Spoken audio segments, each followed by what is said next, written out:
Coming up, we try to decide if anyone can threaten Alabama here in 2021, and we talk about one SEC team's chances of pulling off a big upset. It's all on the way next, right here on SEC Country Live.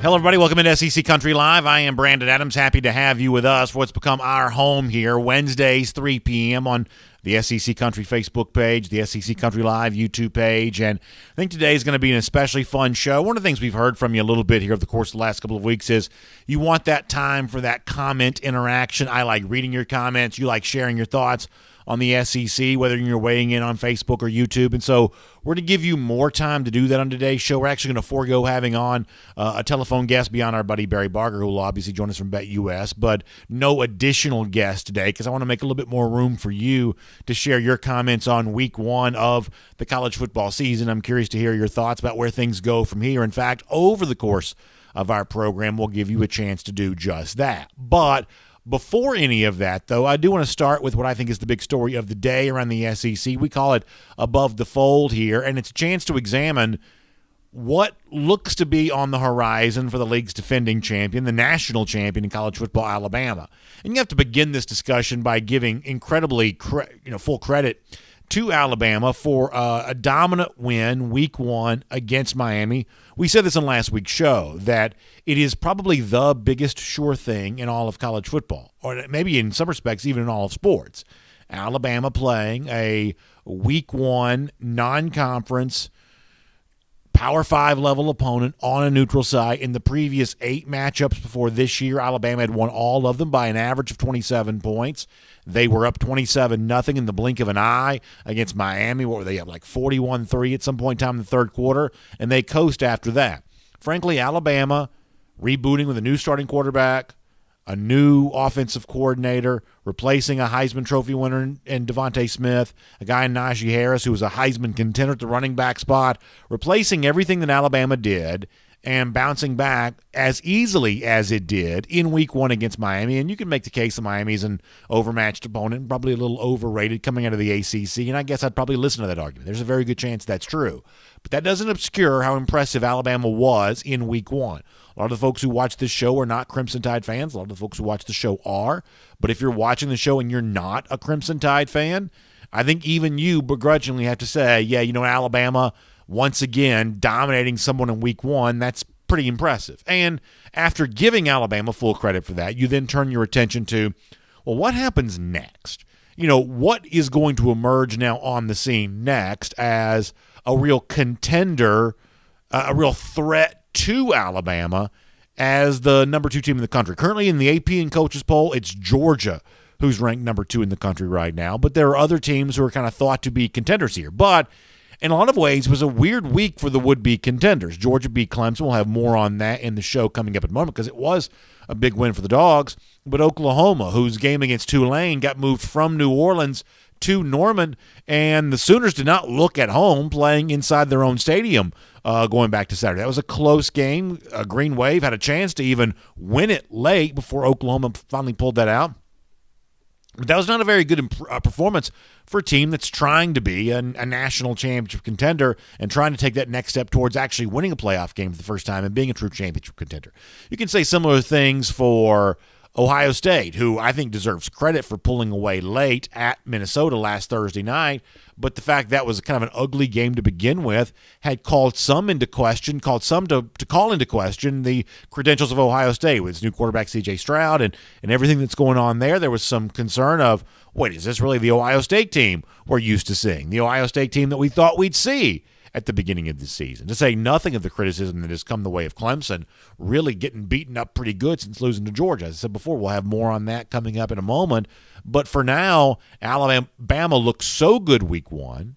Other programs who were thought to be contenders with the Crimson Tide had less than their best showing, at least what we think of as their best showing, that now, post-week one, the big topic seems to be, well, can anybody run alongside Alabama in this race towards a national championship this season? Paul Feinbaum was on the ESPN TV show Get Up this week, and he made his case for a team both outside and inside the SEC that he has the chance to be a part of this, that he thinks has a chance to be a part of this discussion. This is what Paul Feinbaum had to say on ESPN television this week. I want to see what happens Saturday night, because if Ohio State looks very good, then I think they move to the top. I'm still not giving up on Oklahoma. I know they look terrible against Tulane, but I still believe in that program, and I think they'll come back. But ultimately, I think it's Georgia. Georgia, to me, looks like the heavyweight that could knock off Alabama finally. Now, I've said that a few times before and been wrong. So I think that's kind of interesting that Feinbaum there says, yeah, maybe it's Ohio State. I'm watching them against Oregon. Maybe it's Oklahoma. I haven't given up on them yet, but it's also eventually maybe supposed to be Georgia. He says he's picked them to do it before, and they haven't quite done it. I do think the SEC deserves some credit here for this quickly into the start of the season, ranking a team at number 1 and number 2 in the AP and coaches polls. The fact that they were able to march and get those top 2 spots as quickly as they were, I think it's the kind of thing the SEC ought to get some credit for. And the fact that Georgia knocked off Clemson to do so, once again, is the kind of thing that I think the SEC ought to get some credit for. However, I also get it that there are people who want to see more from Georgia offensively. We typically think of national champions in this era being both dominant offensively and defensively. It takes both sides of the ball, and even though Georgia beat a well-credentialed team in Clemson, I understand some of those folks who say, before I crown Georgia national champions, I'm going to have to see them do more on the offense. I do kind of get that to a degree. It's what the next few weeks for Georgia are going to be about, with a game this upcoming Saturday against UAB, SEC competition against the likes of Vanderbilt, South Carolina, Arkansas. After that, road trip at Auburn on October the 9th. Those are the moments when you start to say, well, what is Georgia, and are they truly a legitimate threat to Alabama? Georgia doesn't have to play the Crimson Tide until December, and it's over the course of the next few weeks that Georgia shows just how well-rounded it is as a team that has a chance to get that done. I also think Feinbaum is right here, and this is probably the most interesting thing to me from a national championship college football playoff race type discussion for the upcoming week. The fact that Ohio State gets a chance to host a marquee opponent, Oregon, although a little bit banged up. Kayvon Thibodeau may be unavailable for the Ducks on Saturday. Noon start there at the Horseshoe, a chance to prove that Stroud, starting his second game now at home, is an entirely different animal than the first start in the road, Minneapolis, with a hostile crowd awaiting him. Certainly C.J. Stroud would not be the first-year starting quarterback to struggle under those circumstances. It's a chance for him to play better on Saturday. It's also a chance to see how the offensive weapons around him look. We were impressed with Travion Henderson, the running back, obviously going back to last week. Ohio State, with apologies to Alabama, probably has the deepest crop of receivers in the country. It's one of the reasons why a guy like Jameson Williams leaves Ohio State to go to Alabama, because that's how crowded the field for playing time is in Columbus right now. But I think the big story for Saturday, if you're an SEC fan, or certainly if you're an Alabama fan, is looking to see, can Ohio State handle Oregon? Can Ohio State be good at home? And can Ohio State join Georgia right now in the conversation of teams that look like they could be a threat to the Crimson Tide? Because it seems like for now, Clemson's completely abandoned from this discussion, and we'll hear more about exactly why in a moment. But let me also say this as while we're in this discussion. As a way of just kind of really drilling down on just how wide open the talk for the college football playoff and the contendership alongside Alabama really is, look how hard for a moment certain voices in the media are working to try to even make a case for a team that I think is even laughable to even have as a part of the playoff discussion. Part of this comes from noted SEC hater, professional troll Danny Cannell, who was on Twitter making the case that after UCLA beat LSU, that somehow people who do this for a living, whether it's talk about college football or actually vote in the polls, they're scared, Cannell says, of giving UCLA the credit they deserve. Let me show you this on Twitter from Danny Cannell for a moment here. We may have that. Cannell basically making the case that, yeah, listen, there we go. He says UCLA is ranked 16th in the AP poll. The only reason they're not significantly higher is because they weren't ranked in the preseason, he says. Voters are scared to move them too high. Reason number 4,379 why the preseason rankings are ridiculously dumb. That is Danny Cannell weighing in on that. Here's what I would suggest is ridiculously dumb. Making too big of a deal of UCLA on the basis of having beaten an LSU team that was 5-5 a year ago. Now, listen, I liked LSU on the road at UCLA this past Saturday. I thought LSU was going to win. I thought they were going to cover. I don't mind telling you that. But I'm also not going to say that LSU, based on the current stature of that program, is some sort of trophy that now makes UCLA a playoff contender just because they won in their own stadium. Now, there were a ton of LSU fans there, but still, it's travel for LSU. It's everything else for a team that was bad a season ago.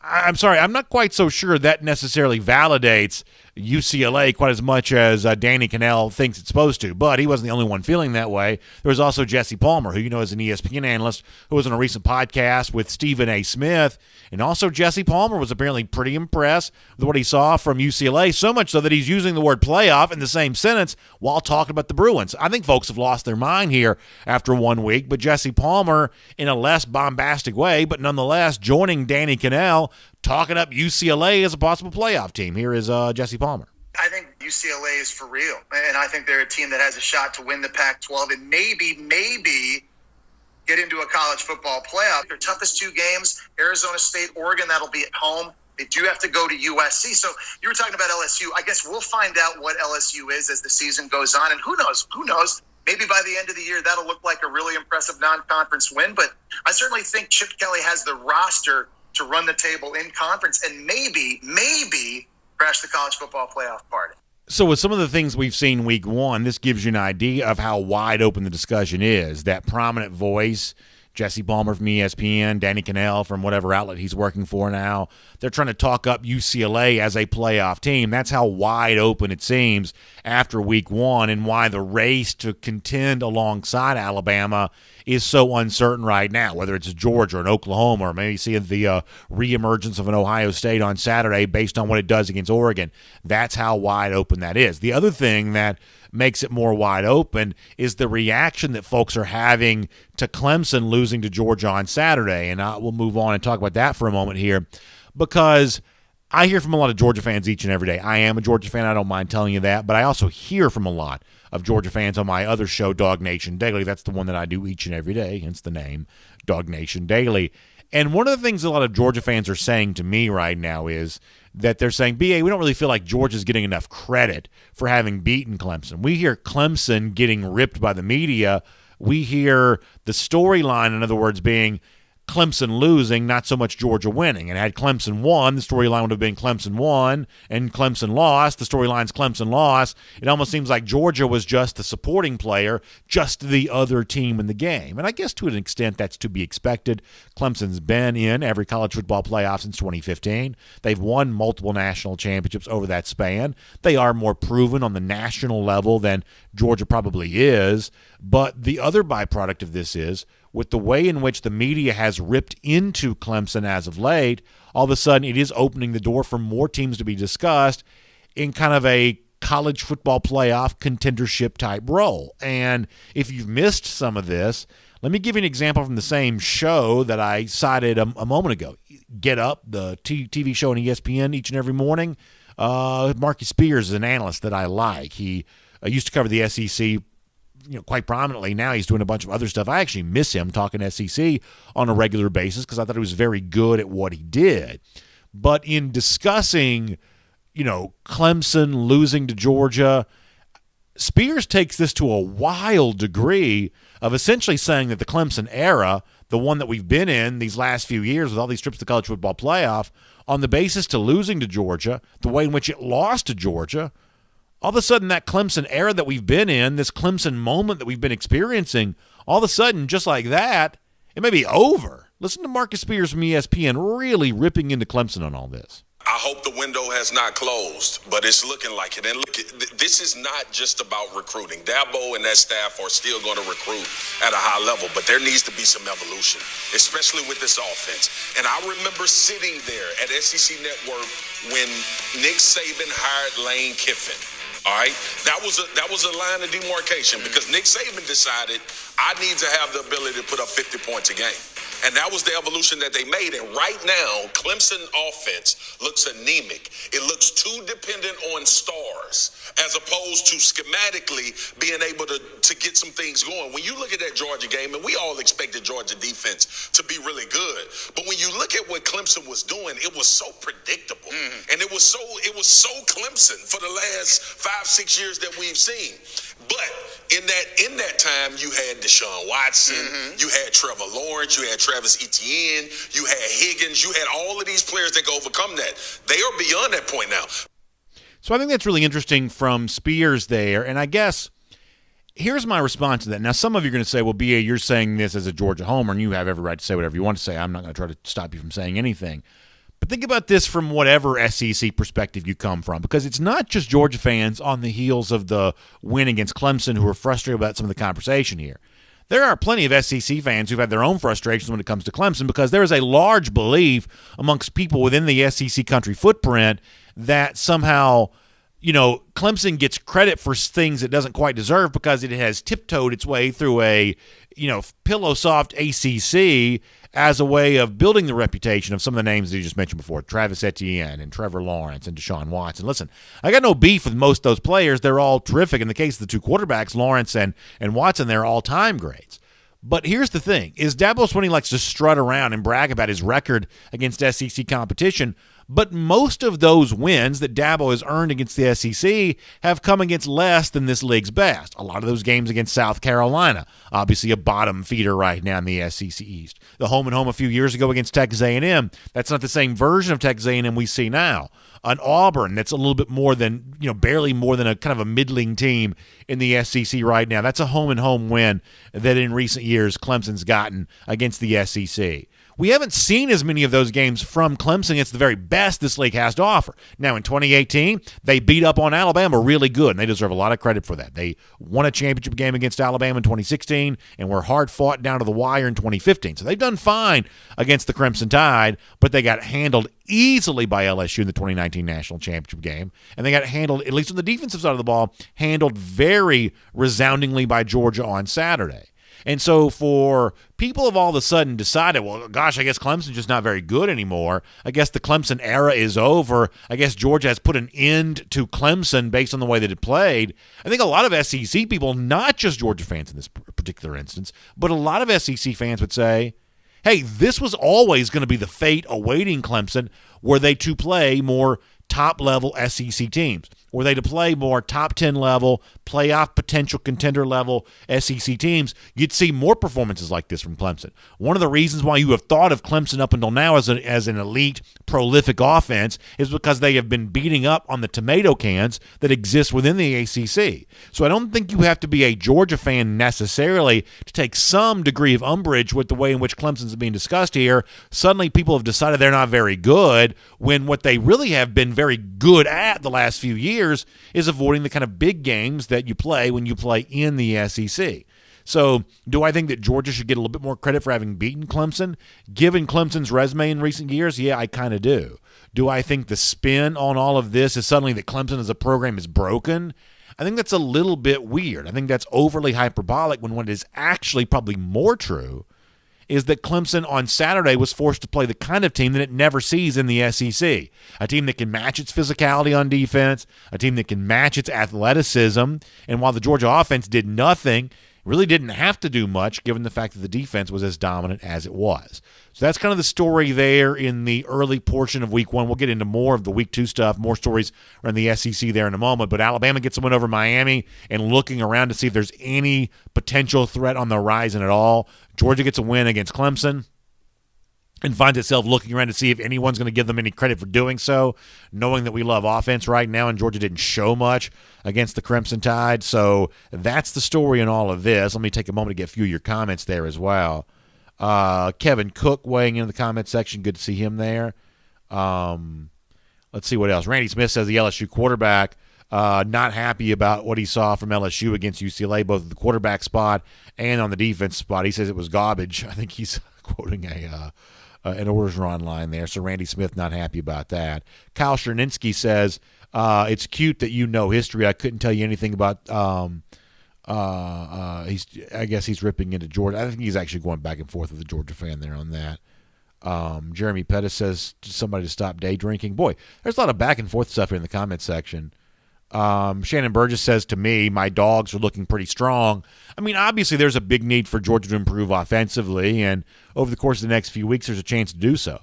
But I'm going to tell you right now, and I'm saying this wholeheartedly as a Georgia partisan, someone who's rooting for Georgia to win games, The version of Georgia defense that we saw on Saturday is not the kind of thing that we've always seen from Georgia in the Kirby Smart era. Much the same way at times there's a criticism of Smart for being too conservative offensively.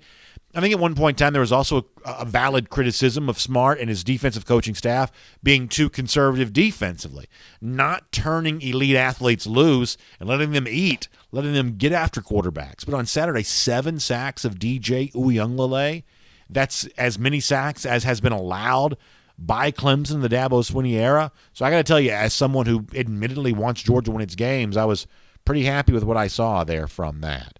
We'll talk in a moment about Arkansas's chances of upsetting Texas. Jeremy Pettis says LSU's a one-shot wonder. And, Jeremy, you've got to be really careful about that if you are LSU right now, because people remember 2010. They remember the way in which Auburn won that national championship, and within a couple of years, Gene Chizik was still out of a job. That, weirdly, winning a title does not actually buy you that much, I guess, job security in and of itself. In and of itself alone, that doesn't necessarily buy you that job security that you've got to keep winning after that. And the 2019 LSU team, that may be the best team of my lifetime. I'm talking about within the SEC, one of the best teams of all time. I'll take 2019 LSU over 2020 Alabama. That's how good that it was. But you start to wonder, well, does the credit for how good this team was, does it go to the quarterback Joe Burrow? Does it specifically go to the offensive coordinator, or at least the passing game coordinator at the time, Joe Brady? And was Ed Orgeron just along for the ride? No, I think that Orgeron's a better coach than that. But he's got to prove that he was more than just a spectator to Joe Brady's success in 2019. That's a job that's facing him here for this upcoming season. A few more comments, because I promised you would have a lot of those on the show here today. Randy Smith says, pretty sad when a West Coast California team beats an SEC team, but it was only LSU, so we understand. So Randy takes his shot there. Chris Lamb says UGA is the only team that can challenge Bama. So a lot of folks weighing in here. Deontay Julian says, stop with this Kentucky talk. Y'all not coming in second at all. Deontay, we'll talk more about this later on, because I think the Kentucky-Missouri game is really interesting, and I know you're a Florida fan. I think for Gators fans watching to see, if we think of Florida as the team nipping at Georgia's heels, the preseason pick to win the division, although Florida is the reigning champ in the East. If we think of Florida trying to get to where Georgia is, at least in terms of the 2021 perception, the teams just below the Gators trying to do that, I think, are Missouri and Kentucky. A lot of folks think it is Kentucky who's going to emerge there, and we have some Kentucky fans who are obviously watching right now. I've got my eye on Missouri for Saturday. That's all I'll say. We'll talk more about that coming up in just a moment. Let's see what else is going to happen here. A lot of comments weighing in. Sally wins. Seagrass gives us a go Rebs. By the way, very impressive performance from Ole Miss on Monday, dominating Louisville in Atlanta without Lane Kiffin. I thought that was a pretty impressive thing all the way around. And, yeah, Rebels fans definitely have a reason to be happy here today. We'll talk to more Ole Miss fans and every other fan around the SEC in both of our Facebook and YouTube comments here coming up in just a moment. Before that, though, let me move on here. And before we welcome in Barry Barker from BetUS in a few minutes, let's talk a little bit about the Georgia game, or I should say, the Arkansas game coming up on Saturday, getting a chance to host Texas. Now, admittedly, this is one that I've had my eye on for quite some time. Go back to the offseason, I think we talked about this on the show, that I really believe that this is a big upset opportunity for Sam Pittman. And when you look back at the Arkansas story a year ago, I think you see a program that immediately emerged out of the blocks, out of the gates a year ago, as one of the surprise teams in this country. And, they won some games early. And then you get to a middle portion of the season where, there's no other way to say it. They just got jobbed by the officials in the Auburn game. Not intentional, but it still hurt you just as bad as it had been intentional. And I think you saw an Arkansas team at that point in time that lost a lot of steam.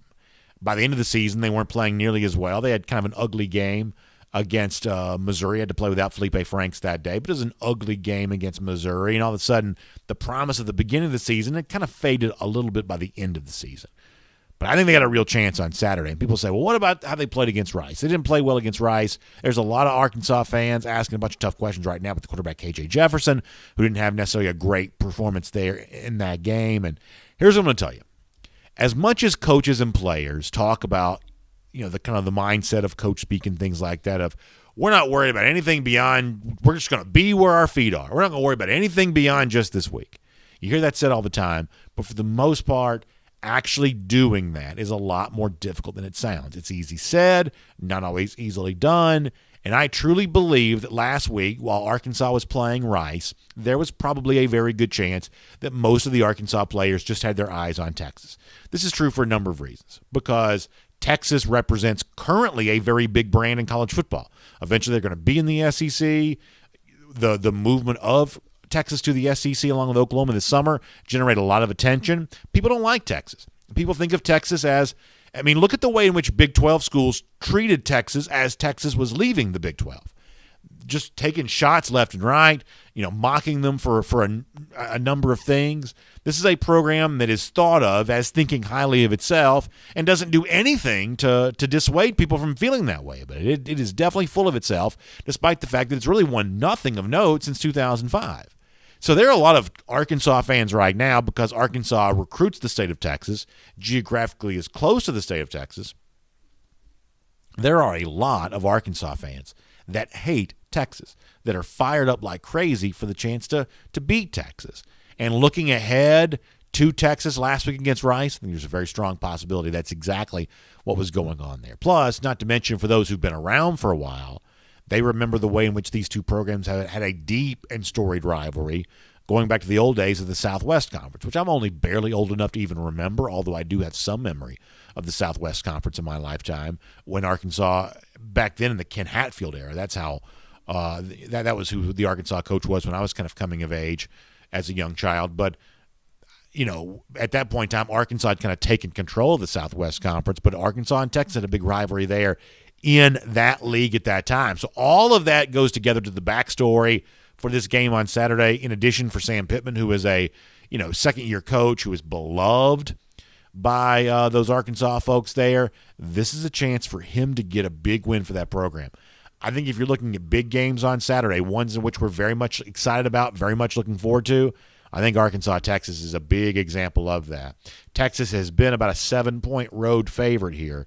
This one's going to be one worth watching. And to all the Hogs fans tuned in today, good luck to you. I think it's a fun game. I hope you get it. I really do. I'm like a lot of folks. I don't really like Texas all that much.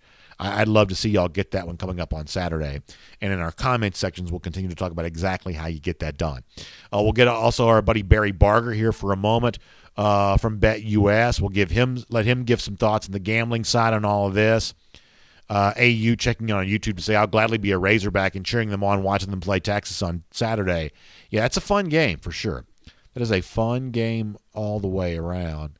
Mark Morris also says he'd love to see Arkansas beat Texas on Saturday. At least keep it within the 7 points, if nothing else, right? And by the way, speaking of those point spreads, let's talk to a guy who's following them each and every week. It's Barry Barger from BetUS. Of course, BetUS got a great opportunity for you. Many of you have already signed up with BetUS. I know you had a fun time making your plays last week, but if you haven't done this yet, go ahead and use that promo code SEC125. When you sign up there, you get a 125% bonus on your initial deposit. That's big savings. That's a big incentive, a big bonus for you to sign up right now. You're going to have more money in your account than you started with before you even place your first bet. You were literally already a winner before you place your first bet. Barry, welcome back into SEC Country Live on behalf of BetUS, and congratulations on a successful week picking some games last week. Oh, yeah, I've been all over Georgia I think I've mentioned them on every show, and it was just so solid on them. And realistically, that looked like, even when the announcers with like 5 minutes left, or he said something like, feel like they're up 30 right now. It just felt like they were a lot more dominating than it looked.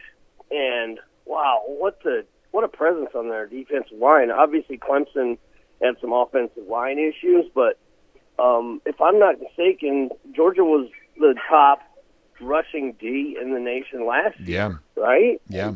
Yeah, so, man, 2 yards. I can do it, Clemson, 2 yards rushing. That's amazing, right? And it was that was amazing. A great week one, and you're kind of thinking about week two here right now, too. There's some big games nationally. There's Ohio State and there's Oregon. We talked about Texas, Arkansas a moment ago. Other big games you can get to. I want to ask you something a little off the radar, if you don't mind, though, because I'm just curious for your opinion. Not necessarily the side in the game, but what you do when you see this happen, where when the initial line opens for South Carolina going to East Carolina, Gamecocks are favored there. There's big movement in the direction of East Carolina. To at one point this week at BetUS, you saw East Carolina had moved to a 2-point favorite there. Now there's kind of been some movement back the other direction against South Carolina. In fact, folks should be checking at BetUS.com for the most up-to-date odds and all this kind of stuff.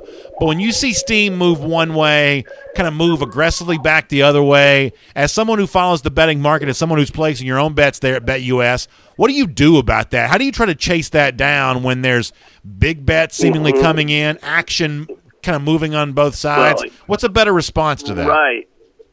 Well, what you want to do, you want to be on the, like Houston was a steam play last week. Yeah. They lost. That was an example. But you want to be on the front end of the steam before, you can get on it and it's a 1 or 2 point later. But they chased that pretty hard, it sounded like. And then I think it settled back. I don't know exactly, but you want to stay, you don't want to go against the steam in my, history. Once you see it go that way, you either want to get the line that you're happy with, minus, say if it's -3 and it goes to -6, you don't want to play at -6 because that's a major number. Right. But if you can get the steam at 3, 3.5 maybe because it is steam and it's still on the front end maybe. But you don't want to bet the other side either because if you want to, when it goes that hard, that's the wise money going on it. And I'm guessing that's a settle kind of back after they pumped it too much, like the people getting in late on it. And so it's kind of would stay away unless it got down where, if it comes all the way to the original line, then I can't, that's good. That's a bizarre thing, and then you might want to go with the way it came back.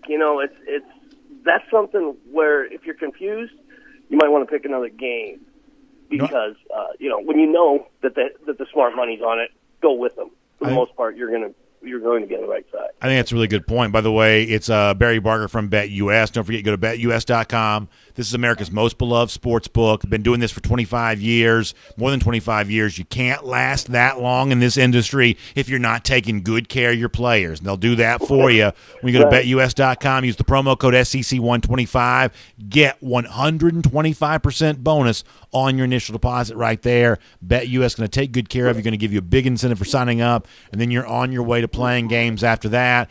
Barry, one of the interesting things as well about this upcoming weekend, boy, we see a lot of SEC teams in a non-conference spot here as an underdog. We don't see that a ton. I mentioned South Carolina, at least briefly, has been an underdog against East Carolina. Mississippi State underdogged to NC State.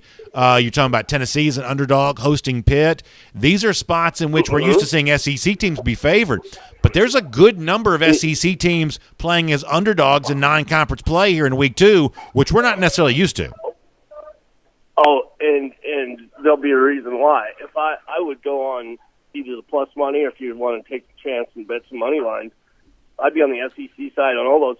NC State's really had a lot of good news coming out there. Like they have a stronger team than what was suspected. I thought. So I would say that I'd stay with the SEC.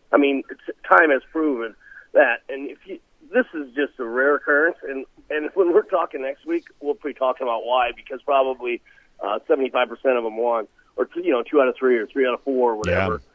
Yeah. And I wanted to ask you something though. Okay, please. So Notre Dame, are they still the luckiest team ever? Did you watch that? On Sunday night, you get the missed field goal by Florida State there in overtime. By the way, you're honoring Bobby Bowden, obviously the legendary coach who passed away. Famously, a couple of his big games ended with missed field goals, and Florida State has the missed field goal there. Gives Notre Dame a chance to win in overtime. And listen, this is a big TV audience. You had more than 8 million people watching this game. I'm sure there was a huge handle on that there at BetUS, and I'm guessing there's probably action on both sides. Well, it was great. There was. And a point I want to make too, I guess, on this is live betting. So what I did, and I was like, Florida State, they're gonna win this game, even when they were down 18 or whatever. So I bet plus 3.5, plus 7.5, and plus 11 on Florida State and the money line at 9-1. All live betting, and I hit every one but a small bet on the money line.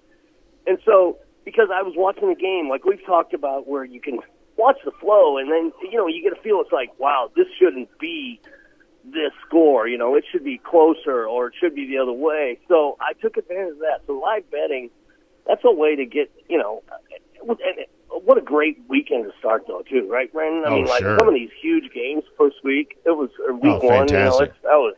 It's fantastic. And stick with the SEC on those pluses. Take plus on SEC all day long, every day. Well, Barry, I certainly appreciate your insight, always giving us some exciting thoughts, and I do think getting in on some live action here this weekend is a good way to do that, especially knowing the fact that so many of these teams are still somewhat unknowns given the pandemic from a year ago and new players and new spots here there as well. So betus.com, the website to go to, promo code SEC125. That'll get you a 125% sign-up bonus on your initial deposit there. That's exciting stuff, so make sure you check that out. Barry, we appreciate you being here and look forward to talking to you again next week there as well. You bet. And if you do crypto, SEC 200, you get a 200%. That's the only thing, and I appreciate all the time, Brandon. Great reminder. Good stuff, Barry. Thanks for being here. Barry Barger there from BetUS reminding you can use that SEC 200 promo code as well and deposit with crypto, and you get some good stuff all the way around on that. More of your comments coming up. Let's do a few of these now. I did YouTube a moment ago. I'll do some Facebook right here, and then we'll get back into some of our APB, our All Points Bulletin, some of the other news around the SEC here for a moment. Let's see what else. Kevin Cook talking about Bryce Young, who I did think got off to a pretty good start there for Alabama there last week. Demetrius Jackson checking in on the Miami-Alabama game. He says the Miami defense should not be put in the same sentence as the UGA defense. Yeah, I mean, I thought the Alabama game on week one was a real validation there for the Crimson Tide. I thought that Miami, though, a total abomination. For a program that wants to be taken seriously, you got to show up better than that week one against Alabama. You just got to be, I mean, there are a lot of people who don't want to give the ACC any credit whatsoever. And when you watch a game like that, it just becomes very easy to give fuel and ammunition to those people. And frankly, at times, I'm probably one of those people too. But if that's the way you want to feel, there was a lot from the ACC over the course of the last couple of days to give you a big reason to feel that way. Kyle Cummings feeling pretty good about that Georgia defensive line. Let's see what else is coming out here. Stevie Jarrell, Yasher L. says the Dogs will have their day, just not while Saban's at Alabama. And that's really what it comes down to. Whether it's, Jimbo Fisher, Texas A&M, Kirby Smart at Georgia, if you want to say Dan Mullen at Florida, they get a chance to play Alabama coming up in a few weeks here. The issue is, can someone take down Saban while he's still here? Can someone take him down while he's still coaching? Kind of reminds me of, so when Jordan wins his sixth title, what was that, like the late 90s, wins his sixth title, he goes away. And to me, in kind of that time after, Jordan left the Bulls for the last time, before he came back to Washington, but when he left the Bulls for the last time, there's this lull in the NBA, right? Before the emergence of like Kobe and Shaq at the Lakers, you've got this time, San Antonio that wins the next title post-Jordan with the Bulls. And San Antonio obviously went on to become a great franchise with Tim Duncan and Dave Robinson. But there's this point in which if you don't beat the man, to go back and quote Ric Flair here for a moment, if you don't beat the man, it's hard to consider yourself being the man.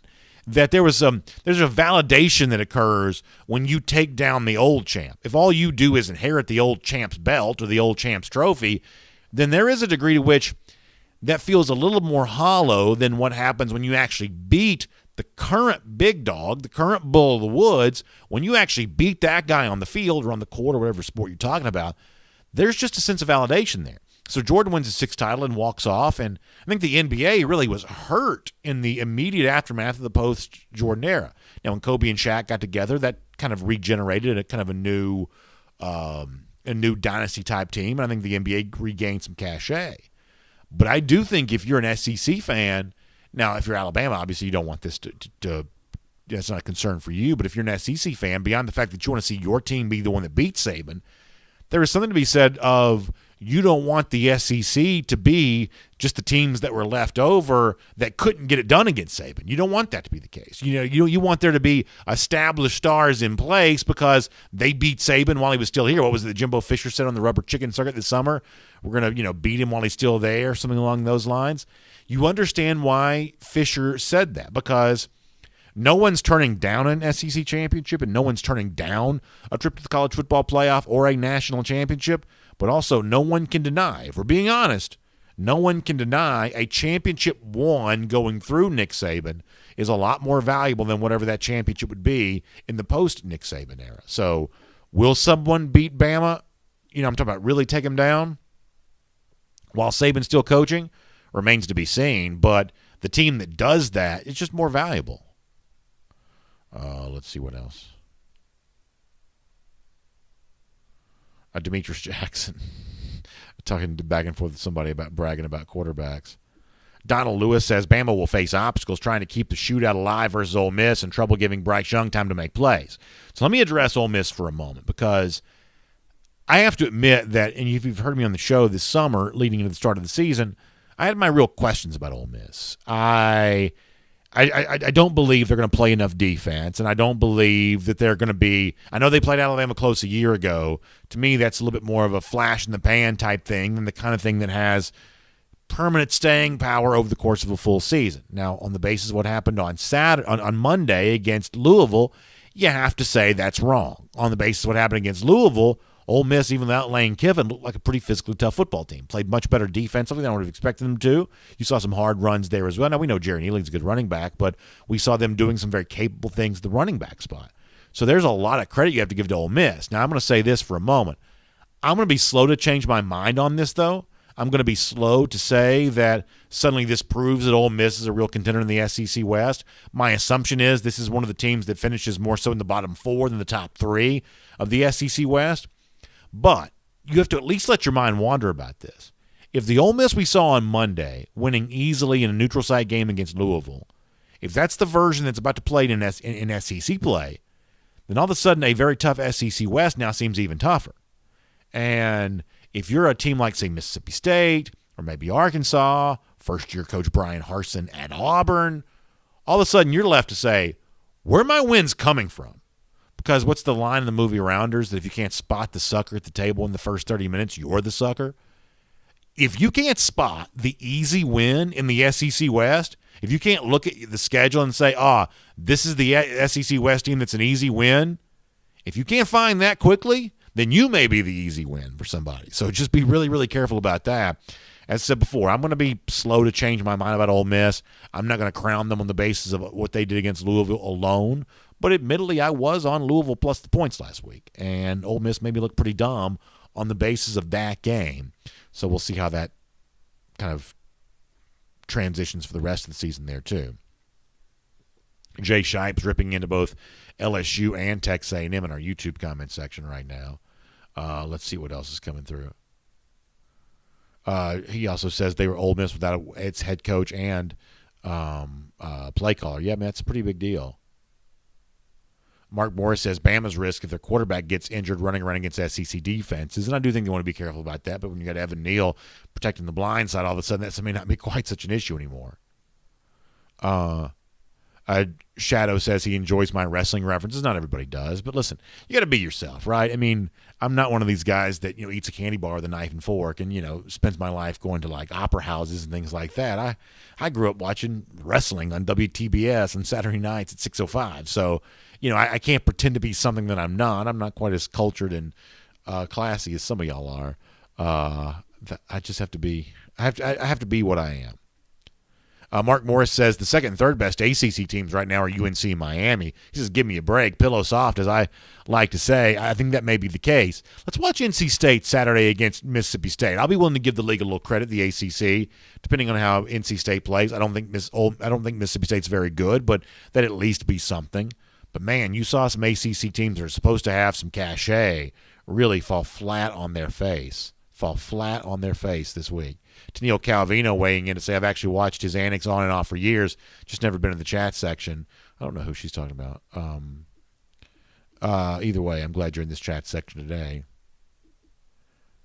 Let's see what else on YouTube here for a moment. Let me go back over to Facebook. We'll get ready to do some other news here in a moment, too. Deontay Julian says nobody cares but the ACC, so Deontay coming hard there on that.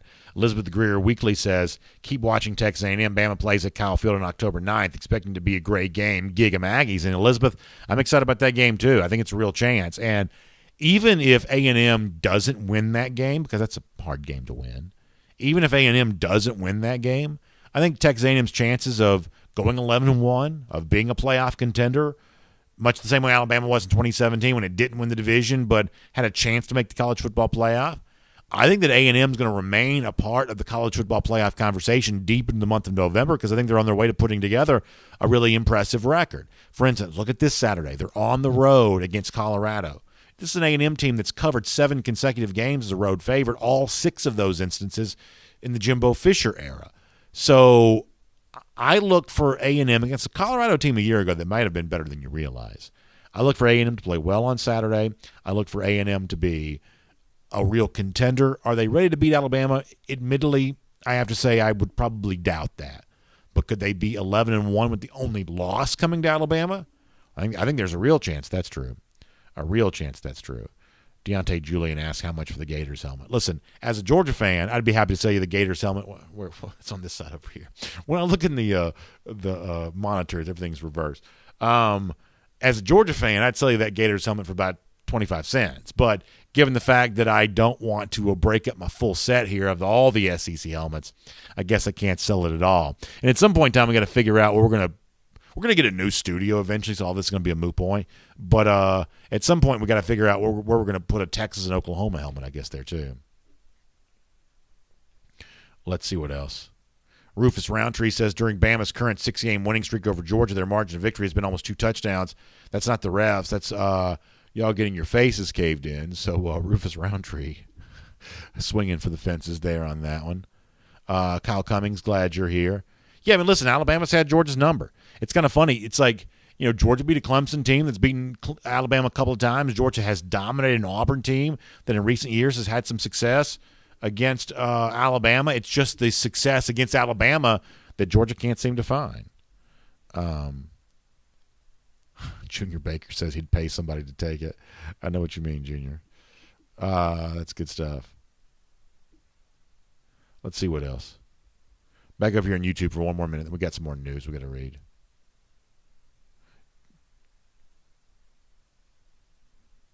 G. Grace Bama Boys over here blocking people. All right, so we'll get more of your comments in a moment. I told you we'd take a lot of comments, and I think so far we have. Let me bounce through a couple of other news stories here real quick just for a moment. I am really excited about the Tennessee game against Pitt on Saturday.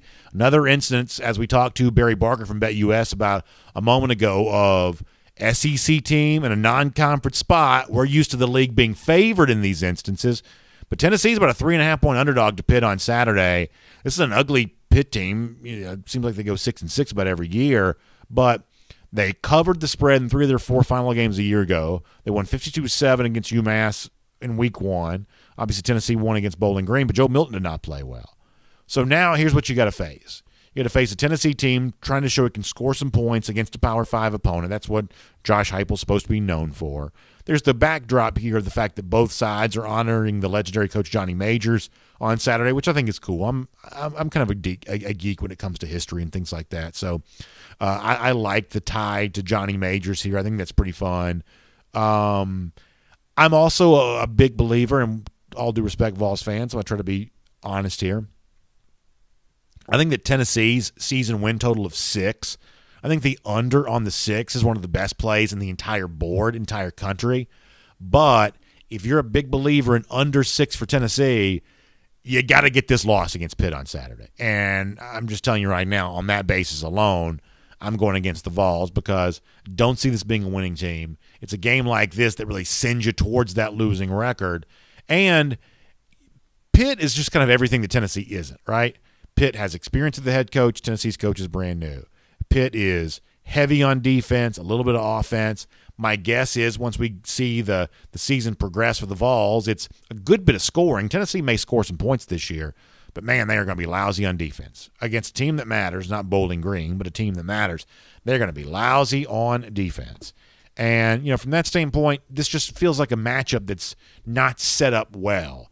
And Vols fans have been through a lot, and you know they want to make noise on Saturday and see Heupel get a big win. They want to rally around that. Heupel has had a lot of energy about the start of the season here. I just don't see it coming against Tennessee, for Tennessee on Saturday against Pitt. Just don't see it happening. Maybe Vols fans who are watching can make the case for why, but on Saturday, I just see this one going the other way. Another game in the SEC East that I think is really interesting, and we had a Florida fan bring this up a little earlier about what Kentucky is right now. What about the Kentucky-Missouri game on Saturday? There are a lot of people who believe that Kentucky is one of the most improved teams in the SEC. You don't have to look far to find people who are impressed with the Wildcats. New quarterback in Will Levis, new offensive coordinator replacing the Eddie Gran era, bringing that to a close. Obviously good defensively. This was an offensive line for Kentucky that was already slated to be pretty good, but then you brought in Dare Rosenthal from LSU. Maybe you have a chance to even be better now. But here's the thing I can't quite get over when it comes to Kentucky, Missouri. There are a lot of people who liked Kentucky a year ago. Missouri handled them in Columbia 20-10. One of the big themes for me right now in college football are teams that played sneaky well a year ago that people just didn't notice because games were getting canceled, they were being moved around. A lot of folks, just if you look at the TV ratings, there were fewer people watching games on TV than they were a year ago. So there was a lot in college football last season that just kind of flew under the radar. I think one of the teams that did fly under the radar was Missouri. Missouri beat LSU, beat Kentucky, beat Arkansas. There were some nice wins for first-year coach Eli Drinkwitz a year ago. If you look at Drinkwitz, you see him there on your screen. I mean, to be honest with you, that does not look an SEC coach to me.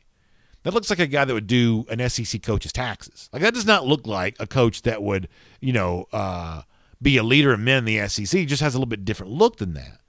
But he's got a great personality. He's funny. He was good at SEC Media Days. They're doing great on the recruiting trail right now. And I think they're going to beat Kentucky on Saturday in Lexington as an underdog. I actually think Missouri gets that win. And if you're looking for surprise SEC teams right now, I think Missouri's as good a name on that as anybody. To beat Kentucky, to put the makings of a winning record together, to be more of a threat to a team like, say, Florida, who we maybe currently think of as the second best team in the SEC East, to be more of a threat. They also played Georgia the week after the Florida game, so they're catching Georgia at a pretty interesting spot. I'm not saying that's a loss for UGA or even a close game, but they're going to have their shot against the SEC East teams that are currently slotted ahead of them.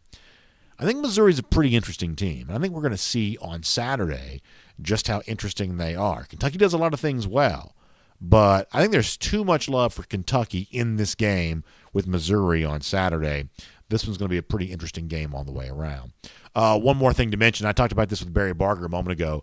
So on my list of first-year coaches in the SEC, the guy that I have as having gotten off to the best start thus far has been Shane Beamer at South Carolina. In comparison to Brian Harsin, who's had the weird off-field stuff, a lot of COVID-related issues, his response to that's been called into criticism. Josh Heupel, I do not think is a good fit for Tennessee. I think he's overmatched for that job. I think that eventually that's going to be discovered. Clark Lee, the Vanderbilt coach, I couldn't even pick out of a lineup. I honestly don't care about him one way or another. But between Harsin and Heupel and Beamer, the guy who I think actually has the most positive outlook is probably Shane Beamer. Like, the one thing I think that Beamer has done a good job of since becoming South Carolina coach is he has really sold himself as a lover of both the University of South Carolina and the state of South Carolina. References a lot about being born in Charleston and references a lot about having worked on the staff there previously in Columbia. This is a guy who is, I would say, working pretty hard to get out from underneath the label of, oh, well, this is Frank Beamer's son, and this is a job earned through nepotism, or he's not really head coaching credentials. He just has a famous last name, and that's how he got this job. That's a hard thing for a Beamer or anybody like that to deal with, is that people see your last name, and they assume that's the entire story of your entire persona. You're just a famous coach's son. And so you got to work really hard to be something different than that. And I think that Beamer has taken the right tact by trying to identify himself as a person that wants to be a son of South Carolina and not just a son of Frank Beamer. And I think he's done a pretty good job on that. Now, there are a couple of things that he has going for him this year. He's got some defensive linemen. All those guys are about to be gone, like the Zach Pickens and the Rick Standages and the You think about the future of like guys like Jordan Burch, things like that. You got to use these guys while you have them right now. It's a pretty good defensive line. They run the football pretty well. I have the chance to. They're better than they had a year ago. You inherit Kevin Harris coming back from injury. You've also got Marshawn Lloyd coming back off his own injury right now. And an interesting situation has emerged with this game at East Carolina on Saturday, where Gamecocks opened as a favorite. You had the game move wildly in the direction of East Carolina. Now the spread's kind of moving back in the direction of South Carolina just a bit. Now you may say, well, I don't bet on these games. I don't really care about that. Let me tell you why it matters, even if you have no plans of placing a bet on this. It all comes down to the perception here. People don't quite know yet what to make of South Carolina. This is a chance for the Gamecocks to introduce themselves here a bit. This is a chance for South Carolina to show people what they're all about. There is some chance that Luke Doty comes back healthy for this game. There's a chance that, I mentioned Harris a moment ago, the running back. There's a chance that he comes back here. There's a chance for Shane Beamer on Saturday in a tougher environment than you might think at Dowdy-Ficklin Stadium, a chance to go get a road win as a game in which there are a lot of folks who don't think South Carolina's going to win. It could be a pretty interesting scenario for the Gamecocks all the way around. Let me say this real quick.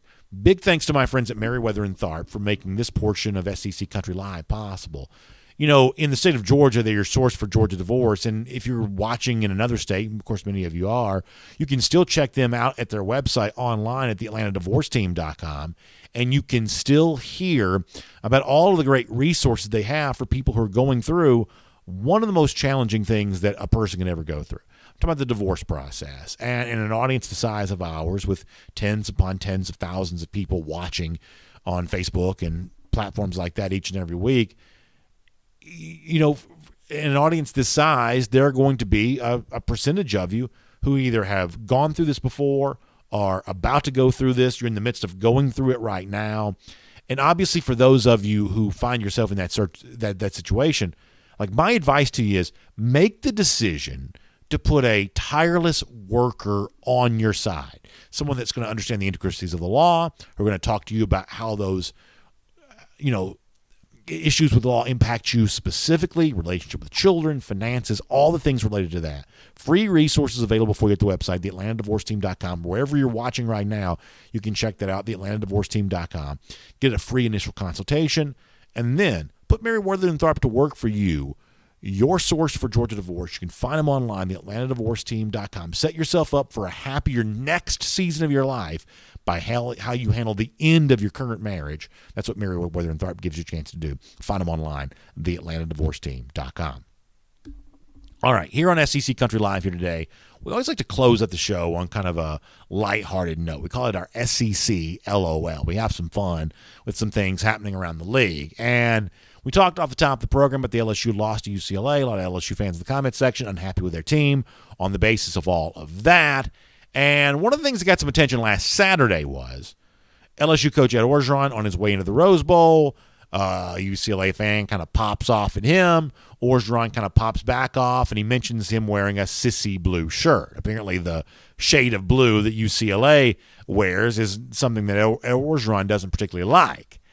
And so UCLA, after winning the game, takes that as an opportunity to troll Ed Orgeron. In fact, the header for the UCLA football account Twitter feed shows off the T-shirt here. You see the Jordan Brand T-shirt, and it says Sissy Blue. This is a real shirt, by the way, with the UCLA kind of script logo for the U and the Sissy Blue there.